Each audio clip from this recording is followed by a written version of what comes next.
अगर आप लोगों को मेरी वीडियोस अच्छी लगें तो इस लाल सब्सक्राइब के बटन को दबा दें और साथ ही इस बेल के आइकन को भी प्रेस कर दें ताकि मेरी आने वाली हर नई वीडियो का नोटिफिकेशन आप लोगों को मिलता रहे। बिस्मिल्लाहिर्रहमानिर्रहीम, अस्सलाम वालेकुम। आज मैं आप लोगों के लिए एक्सरसाइज 9.1 का क्वेश्चन नंबर 14 सॉल्व करूंगी। तो चलिए वीडियो को स्टार्ट करते हैं। सवाल है आपके पास, find 4 numbers which are proportional. आपने जो है वो 4 नंबर्स फाइंड करने जो कि प्रोपोर्शनल हैं, such that the product of the extreme is 200। ठीक है, जबकि यहाँ पर आपको जो है वो प्रोडक्ट ऑफ एक्सट्रीम दिया हुआ है जो कि है 200 and the ratio of the second to the first is 2:1 and of the second to the fourth is 1:4। ठीक है, दो रेशोज आपको यहाँ पे दिए हुए। प्रोडक्ट ऑफ एक्सट्रीम आपको बताया हुआ 200 है। ठीक है, तो सवाल को आपने शुरू देखें कैसे करना है। 4 नंबर्स आपने यहाँ पे फाइंड करने जो कि प्रोपोर्शनल हैं। तो हम क्या करेंगे, सबसे पहले सपोज कर लेंगे यहाँ पे कि वो 4 नंबर्स क्या हैं। Suppose the 4 number which are proportional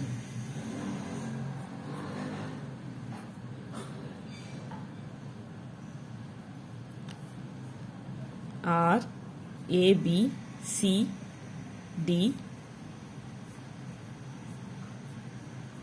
can be written as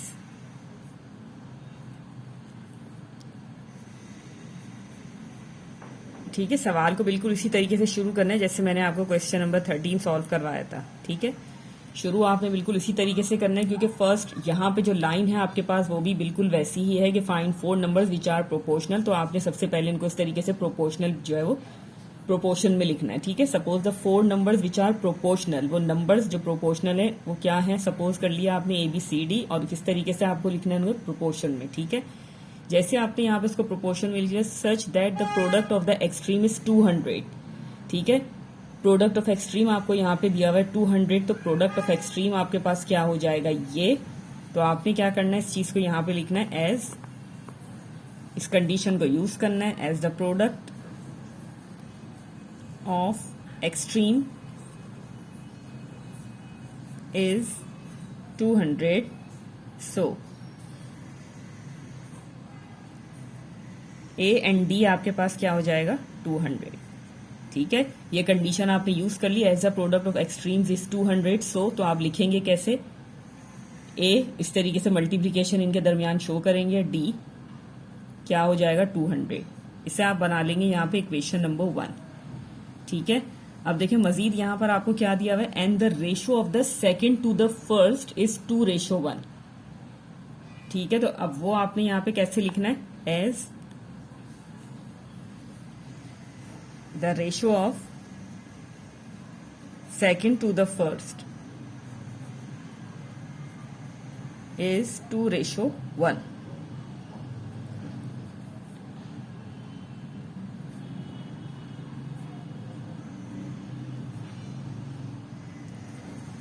ठीक है, जो ये कंडीशन है the ratio of second to the first is 2:1, तो हम इसे कैसे लिख सकते हैं। ये देखिए, सेकेंड आपके पास क्या है, B,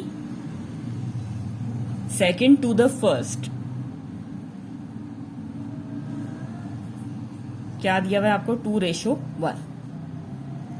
ठीक है, यह आपने इस तरीके से लिख दिया। अब ये देखें, मैं इसे रेशो से फ्रैक्शन फॉर्म में लिख दूंगी।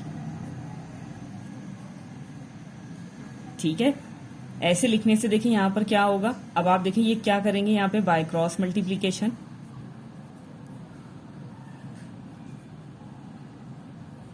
ये क्या हो जाएगा, B1 ज़ा B एंड A2 ज़ा या 2A ज़ा 2A। मुझे एक और इक्वेशन मिल जाएगी, या आप कह सकते हैं कि मुझे B की एक वेरिएबल वैल्यू मिल जाएगी।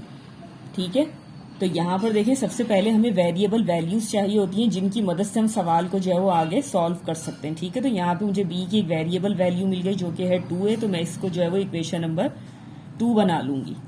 ठीक है, मजीद देखें यहाँ पे क्या है आपके पास, and of the second to the fourth is 1:4। ठीक है, अब इसे मैंने जो है वो किस तरीके से यहाँ पे यूज करना है, and the ratio of the second to the fourth is 1:4। आपको देखें जो यहाँ पे वैल्यूज दे रहे हैं, इसलिए दोनों रेशोज में आपके पास जो है वो आपको ये 1:1 नजर आ रहा होगा, ठीक है, क्योंकि आपने यहाँ पे इस तरीके से इनकी वेरिएबल वैल्यूज जो निकालनी है सवाल में, ताकि जो है वो आपके लिए आसानी हो जाए, ठीक है। तो ये देखें second to the fourth,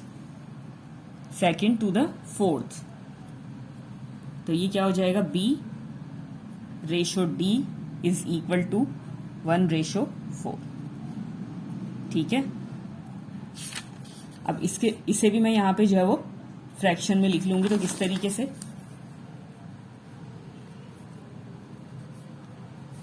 1:4 means 1/4, ठीक है। ये देखिए 1:4 मीन्स 1/4 बाय क्रॉस मल्टीप्लीकेशन। तो यहां पे क्या हो जाएगा, D1 × D एंड ये क्या हो जाएगा 4D। इससे आप जो है वो इक्वेशन नंबर 3 बना लेंगे, ठीक है। ठीक है, अब देखें यहां पर आपके पास दो वैल्यूज ऐसी आ गई, एक तो D की वेरिएबल वैल्यू आ गई 4B, और इसी तरीके से आपके पास B की वेरिएबल वैल्यू आ गई 2A, ठीक है। अब मजीद इससे आगे सॉल्व करने के लिए हमें जो है वो यहाँ पे इक्वेशन नंबर 1 को यूज करना पड़ेगा, क्योंकि हमारे पास जो है वो कोई वैल्यू दी हुई नहीं है, ठीक है। तो जो दो वैल्यूज हमने निकाली है वेरिएबल वैल्यूज, तो उन्हें हम किस तरीके से जो है वो लेते हुए जो है वो सवाल को सॉल्व करेंगे। उसके लिए हमें सबसे पहले यहाँ से जो है वो इक्वेशन नंबर 1 को लेना पड़ेगा,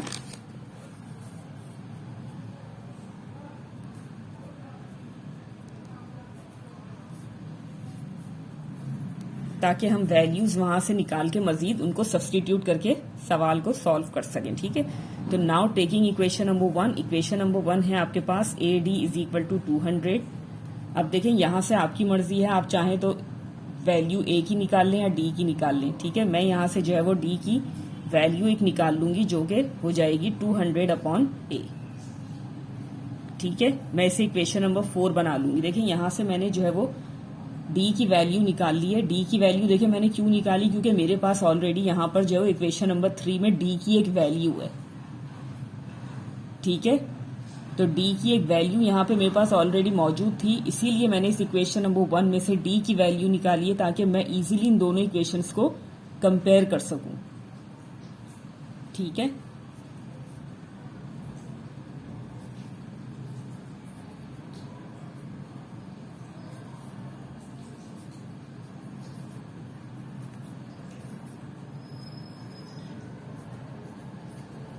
अब देखिए जब आप इन दोनों इक्वेशंस को कंपेयर करेंगे तो ये ऑटोमेटिकली यहाँ से जो है वो एलिमिनेट हो जाएगा, और ये दोनों रिजल्ट्स एक दूसरे के जो है वो इक्वल हो जाएंगे। तो 4B इज इक्वल टू हो जाएगा आपके पास 200/A, ठीक है।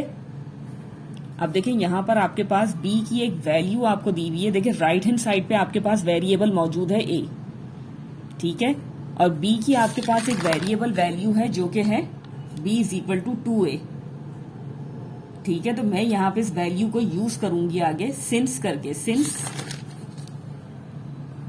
B is equal to 2A।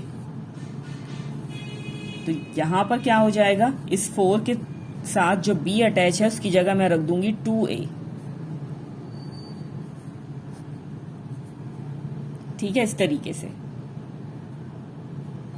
तो अब ये देखिए ये क्या हो जाएगा, 4 2 सा 8, A is equal to 200/A, ठीक है। अब देखिए यहां पर आपके पास जो है वो A डिवाइड हो रहा है, वहां जाके A जो है वो मल्टीप्लाई हम कर देंगे, क्योंकि देखिए राइट हैंड साइड पे भी आपके पास A मौजूद है, लेफ्ट हैंड साइड पे भी आपके पास जो है वो A मौजूद है। तो हम यहां से इसको वहां पर शिफ्ट कर देंगे, यहां डिवाइड हो रहा है, वहां जाके मल्टीप्लाई हो जाएगा। तो ये हो जाएगा आपके पास 8A² इज इक्वल टू 200, ठीक है। अब आपको A की वैल्यू चाहिए, तो 8 इससे मल्टीप्लाई हो रहा है, यहाँ का डिवाइड हो जाएगा, ठीक है। वेरिएबल आपने इस साइड पे कर दिया और वैल्यू आपने जो है वो नंबर जो है वो इस साइड पे कर दिया। अब देखें इनको जो है वो आप कैंसिल कर लेंगे,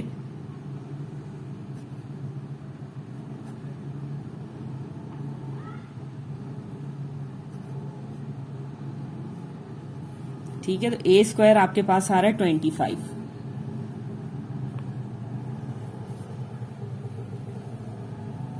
अब एक ही वैल्यू आपको चाहिए, यहां से स्क्वायर आप रिमूव करेंगे तो किस तरीके से, taking square root, by taking square root on both side.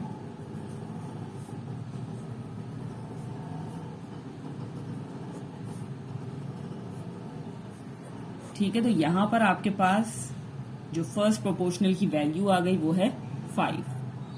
ठीक है, या जो फर्स्ट नंबर आपके पास आ गया वो आ गया 5। अब आपने क्या चीज करनी है कि इस वैल्यू को आप जो है वो इक्वेशन से पुट करके मजीद आगे जो है वो वैल्यूज को फाइंड कर सकते हैं। अब देखें आपके पास जो है वो यहाँ पर ए की वैल्यू आ गई। अब आपकी मर्जी है, अब आप उसे इक्वेशन नंबर 4 में डाल दें, या जहां भी आपको वैल्यूज नजर आ रही हैं, जहां जहां ए मौजूद है वहां पर आप डाल सकते हैं। अब देखिए इक्वेशन नंबर अगर मैं 2 में डाल दूंगी तो यहां से मुझे बी की वैल्यू मिल जाएगी। ठीक है,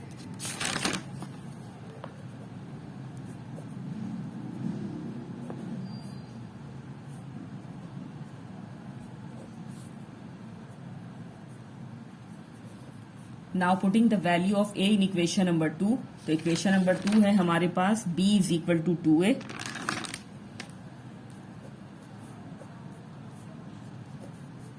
ए की जगह आप रख देंगे वैल्यू ए की 5, तो b आपके पास आ जाएगा 2 5 10। ठीक है, इसी तरीके से d की अगर आपको वैल्यू चाहिए तो आप इक्वेशन नंबर 3 में भी इसको जो है वो पुट कर सकते हैं। b की वैल्यू आप यहां पे डाल देंगे तो d की वैल्यू जो है वो ऑटोमेटिकली आ जाएगी। अगर आप इक्वेशन 4 में डालेंगे तो a की वैल्यू आप रख सकते हैं, जो भी आप चाहें ले सकते हैं यहाँ पे।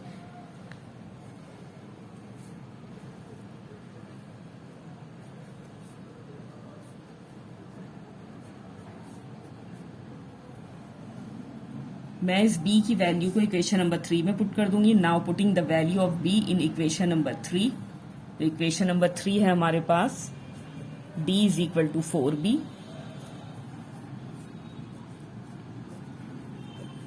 तो d हमारे पास आ जाएगा 40।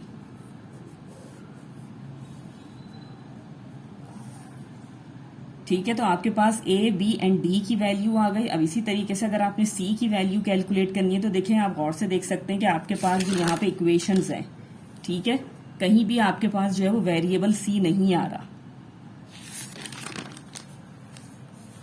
ठीक है, आप 3 प्रोपोर्शनल जो है वो उसके ऑलरेडी कैलकुलेट कर चुके हैं, तो 4th प्रोपोर्शनल आपके लिए निकालना जो है वो कोई ऐसी मुश्किल बात नहीं है। आप इजीली जो है वो उसको भी कैलकुलेट कर सकते हैं। फॉर वैल्यू ऑफ सी की हेडिंग लगा दें आप।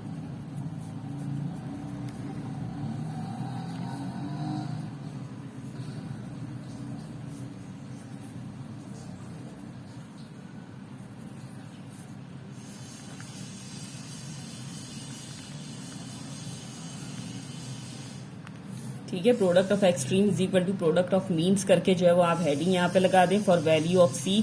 तो प्रोडक्ट ऑफ एक्सट्रीम आपके पास हो जाएगा, ये देखिए, प्रोडक्ट ऑफ एक्सट्रीम आपके पास हो जाएगा AD एंड ये हो जाएगा आपके पास BC।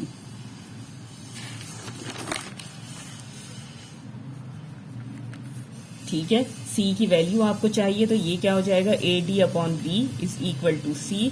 A की वैल्यू आ रही है आपके पास 5, B 10 एंड B 40। 5, 10 एंड 40।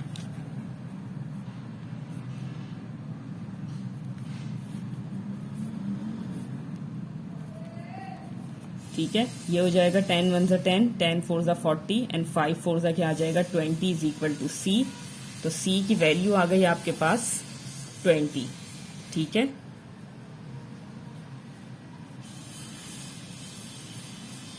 अब जो आपने प्रोपोर्शन में लिखा था इन प्रोपोर्शनल्स को, वो इस तरीके से आप जो है वो यहाँ पे लिख देंगे। A की वैल्यू आ रही है आपके पास 5, B आ रहा है आपके पास 10, C ये रहा आपके पास 20 एंड D था आपके पास 40। ठीक है, so the required numbers are 5, 10, 20 and 40। ठीक है, सवाल में आपको कंडीशन दी गई थी product of extremes is equal to 200। तो देखिए 40 मल्टीप्लाई बाय 5। ठीक है, तो प्रोडक्ट ऑफ एक्सट्रीम भी आपके पास आ गया 200। मीन्स कि आपने जो नंबर्स यहाँ पे निकाले हैं, जो नंबर्स फाइंड किए हैं वो बिल्कुल करेक्ट हैं। ठीक है, तो चलिए यहीं पे मैं अपनी वीडियो को एंड करना चाहूंगी इसी उम्मीद के साथ कि जो भी मैंने आपको एक्सप्लेन किया बहुत अच्छे से आपकी समझ में आ गया होगा। अगर वीडियो अच्छी लगे तो लाइक एंड शेयर जरूर कीजिएगा। मिलते हैं फिर आप लोगों से अगली वीडियो में, तब तक के लिए अल्लाह हाफिज।